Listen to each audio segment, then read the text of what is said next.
S1 Hotel ini menunjang untuk konsep modern. Kita ada beberapa tipe kamar, baik itu superior, deluxe, suite, dan bisnis. Untuk tipe kamar ini kita semuanya memakai balkon.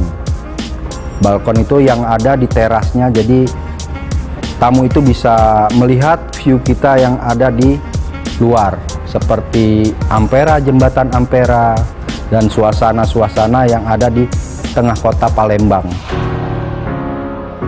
Untuk konsep restoran di S1 Hotel ini kita ada beberapa konsepnya, seperti kayak Chinese food, dimsum, terus Nusantara.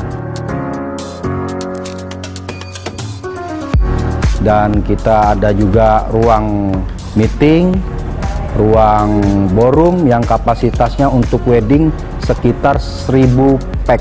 Kebetulan kita akan progres di lantai 8 ini, kita akan membuka spa dan lounge. Baiklah pemirsa Sriwijaya Tourism Channel, kali ini saya sedang bersama Bapak Ian selaku General Manager dari S1 Hotel, dan kali ini kita akan memberikan penghargaan untuk S1 Hotel karena sejuta kenyamanannya dan fasilitas yang lengkap. Ini Bapak. Iya. Kepada pemirsa Sriwijaya TV, silakan berkunjung ke S1 Hotel dan rasakan fasilitas serta kenyamanan yang kami berikan. S1 Hotel Home Sweet Home.